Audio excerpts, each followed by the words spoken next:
Cat person. This one is definitely much more in the realm of like thriller for sure, but I would say that this is more of like an awkward romantic comedy that steers into like uncomfortable, right? Because it on the surface it kind of plays out like a really awkward rom-com, Hmm. but then it gets into this territory where it starts getting much more violent and dark in Yeah. nature, right? But a lot of it's fantasy. Mm-hmm. So there's I'm trying to think. Um, it's not Bridget Jones because I don't even think I've seen Bridget Jones's Diary. But there's a certain film like this where you have a female character who like fantasizes about scenarios with Oh her yeah. boyfriend I or her feel like dating life in her head. that's a fairly It's pretty like common. common It trope. is a Yeah. common trope, but there's something specific that I Yeah. was trying to think of. It doesn't matter. Anyway, so we follow our main character here, played by Amelia Jones, who we know from Lock and Key. Yeah. Um, and she is a college student who's 20, not 21.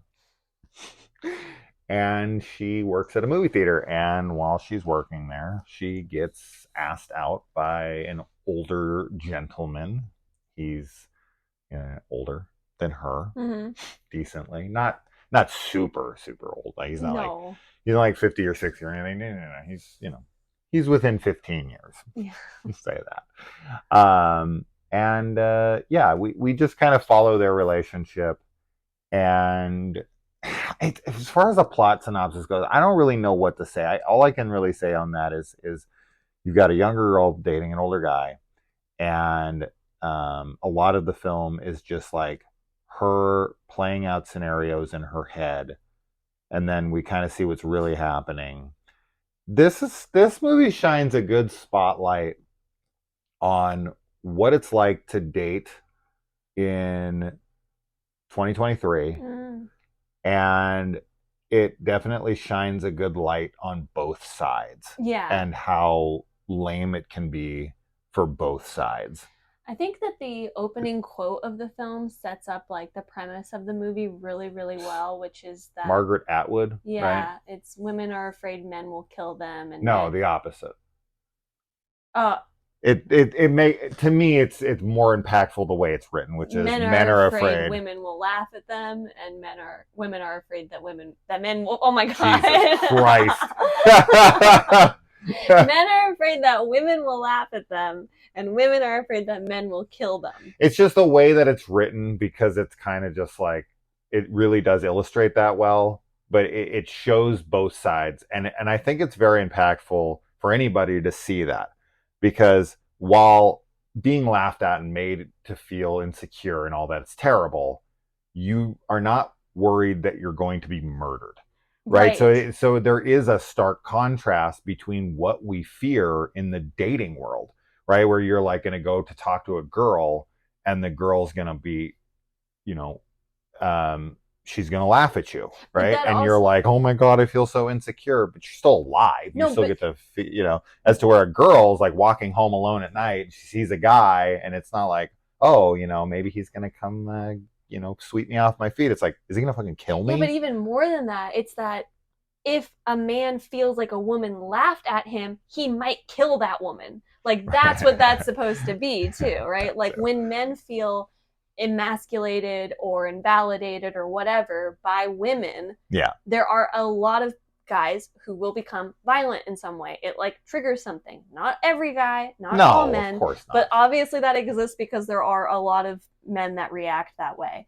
And I really was into this movie. I think that I definitely resonated with it from like the female perspective and my experiences. And it also did make me see things differently towards the end, which I really appreciated because it does like make you see both sides of like the gender's experiences when they're like in certain situations. And I like that both characters are flawed. Like neither character is perfect and they Yeah. both are kind of responsible in different ways for like what ends up happening They to both varying degrees. they both do lame shit. Yeah. They both do totally lame shit, Yeah. and you know, until the very end, um, nobody's doing anything that's like super evil or super unforgivable. They're just doing lame shit. And there is a very, very uncomfortable scene in this film. So uncomfortable. That's a sex scene. It's kind of a trigger warning scene probably for some people. Like it's not a rape scene, but It feels like it one. feels like one, and it's definitely like something to be aware of But going it's into the very, movie. very realistic. And Yes. it's hard to like talk about that without really saying what it is. But I found that to be very impactful. Yeah. Because I think what at the end it's hard, man. It's It's really hard to talk discuss about. about this topic because like not everyone is super self-aware, Mm. right? And also people get excited and they're overly horny. Mm. And there's no excuses because, as I said, this is absolutely not a rape in any way, shape, or form. But it feels like one because we get the female perspective Yeah. of how it feels to date in that scenario. Yeah.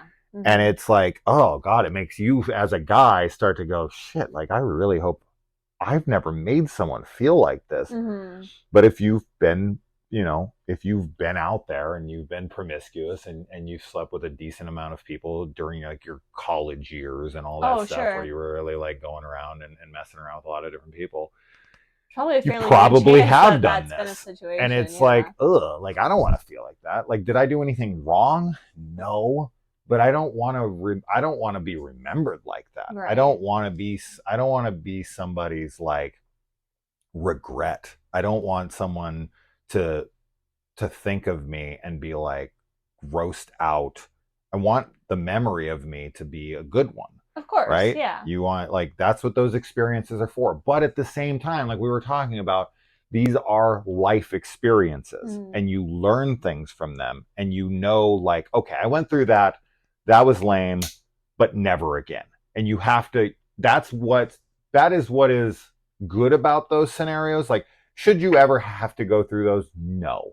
But in having gone through them, you learn something so that you Hopefully. never go through them again. Hopefully. But if you are naive or if you're, damaged, like some of these characters Right. are, Yeah. you will find yourself in those Yeah. scenarios again. And people do put themselves into these types of situations because they are damaged. And there's something that, even though it is horrible to them, it does fulfill something in them that they're lacking or missing in their Right. life. Yeah. I think that the film too does a good job at kind of representing like how it feels to be a woman today, because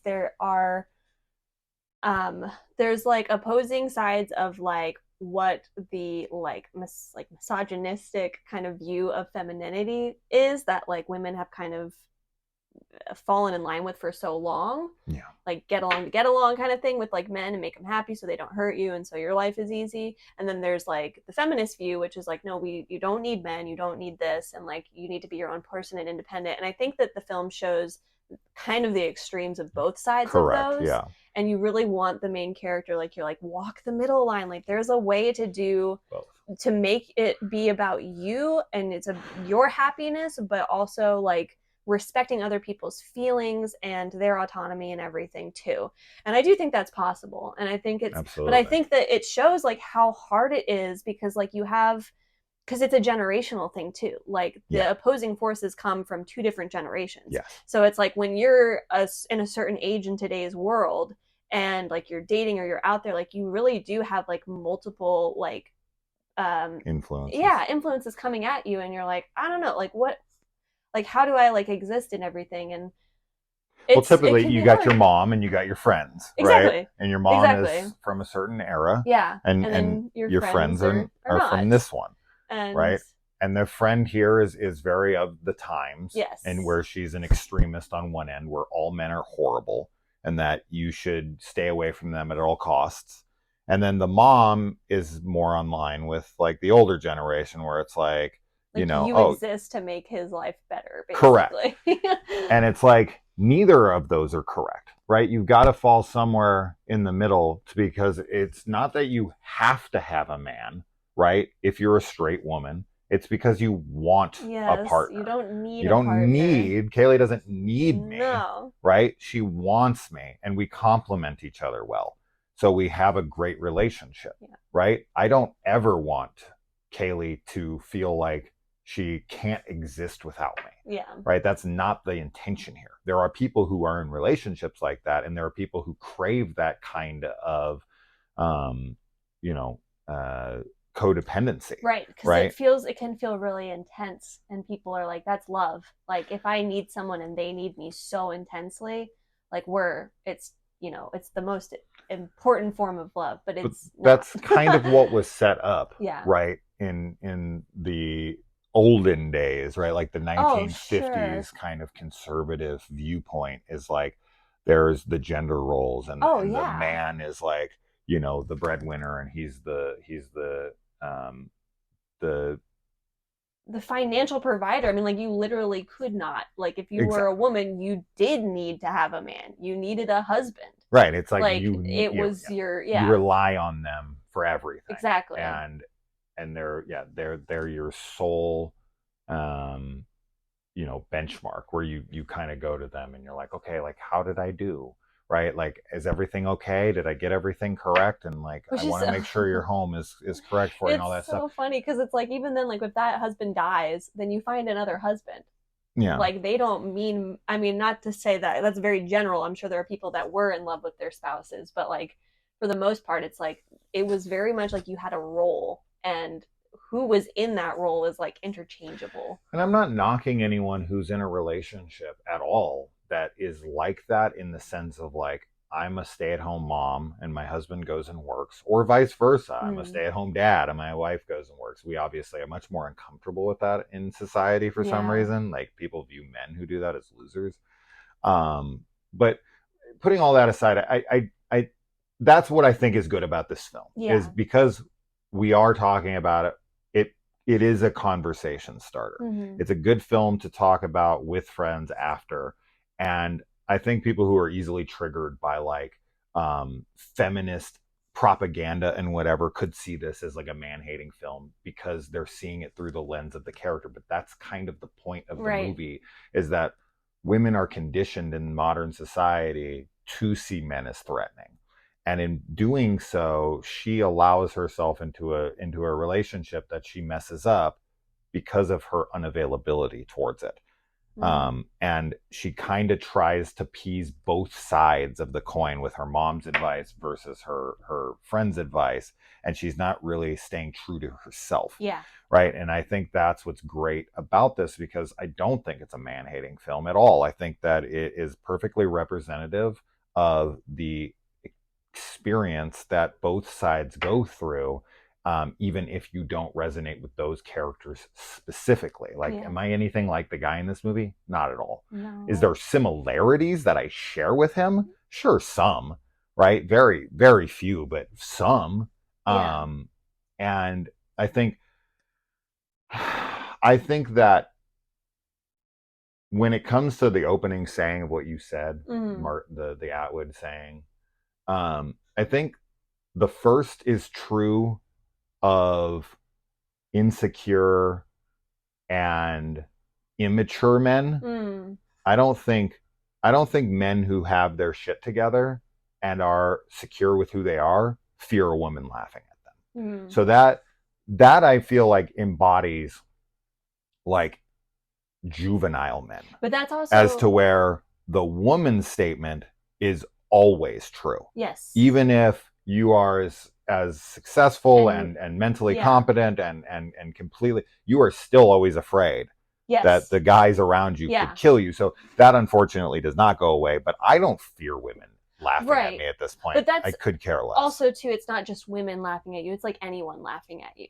as well. Like I think that that should extend to like men or women. Like when you're secure in who you are, you don't care as much what other people think about you and Yeah. whether or not they're laughing at you or not. So The only people but who you should care what thinks about, who, what think about you is, you know, the people in your life that matter, right? Your sure. kids, your partner, right? But But you that's also also don't in want to as be, much of like you don't want to be people pleasing either. Where right, if you have like it's not in a toxic people people in your life, pleasing. Yeah. that you got to get rid of them. But this It's is the see, anyway, this is the it's a conversation yeah, starter. it's a very provocative and thought-provoking film, and I really liked it. I definitely think it's an important watch for people, and yeah. And also, Kaylee was pointing this out in the end, which is great because I think that this really does go towards how damaged these people are and how it is not all just one-sided. It's a feminist propagandic movie. Men are terrible. The ending, the very Oh last yeah, like 5 seconds of the yeah, movie yeah. shows you that it is definitely not the man completely. Right. Right? It's Yeah. that some It's people, like the combination. yeah, it's that Yeah. some, and oh man, Yeah. there's a scene in this movie, probably for me. So you were triggered by the The sex sex scene for scene, sure. where I was just kind of like, I was in a way because I was sitting back being like, shit, I bet I've had this situation happen. Right, because you've Where I'm never like, been in that ooh, situation I from the don't, female perspective. no, That's why no. it's yeah. I've never had a situation like that on that side of things, but I can pretty much guarantee that I have been on that side of things where the girl's like not into it, and I'm thinking she is. That's horrible. Yeah, oh, that scene's awful for sure for Yeah. everybody. Nobody wants to be like that because, yeah, I mean that. I feel like that scene perfectly embodies the theme and that opening statement, right? She's like, Sure. she's worried that something could happen if she says no, and he's worried that she's gonna laugh at him. So, but the scene that really got me in this, which really does, I don't know, it does have a lot to do with the film in a lot of ways, is there's a dance scene Oh yeah. with her and her mom Yeah, it's that I was like, so because she uncomfortable. is super adorable, Oh, she's so cute. and Yeah. and And this is she's honestly the sexiest and most appealing she is in the film, oh and it's yeah. like she shouldn't be No, at all. it's not the time for it. It was very disturbing. She's a fantastic actress. I haven't seen her, I don't think, in anything other than Lock and Key, and I really loved her in that. But I think she has a ton of talent, and I really enjoyed her performance overall in this. Yeah. But yeah, that scene is very disturbing for a lot of reasons that we were just like talking about it during the scene. Like, wait, what? Like, what? Why is this happening? What's going on? Like, is that appropriate? That's not appropriate at all. Like, what's happening? Yeah. um, Kaylee is very mistaken. She actually watched an entire film where she was the lead of the movie. Unfortunately, we didn't know that movie was supposed to have subtitles. Oh, I forgot. Oh Yeah, my god, yeah, she was great in that. She was Coda. amazing in that. Yeah. I'm so sorry. I totally forgot about that That's one. okay. But yeah, she's also fantastic in that too. She's So also she's in another great Western horror movie mm, called Brimstone with Guy Pearce and Dakota Fanning. ah, Highly, highly recommend yeah. that film. A movie that no one ever discusses, but is fantastic. But yeah, Amelia Jones, she's Mm, great. And this is a very good look at the modern dating scene and what damaged people get themselves up to. yeah. And yeah, lot of good themes going on in here. And as I said, I think that certain people will immediately, this is a man hating film. Yeah, for sure. It's gonna trigger people. It's not. But it's not. It's that. not. It's the men in this are not great. No, right? they're not. You They're know, not. they're not the worst, but they're not that great either. And Yeah. that's life. Yeah. So, anyway, all right, guys, that's that. Let us know if you watch it. Bye. Bye.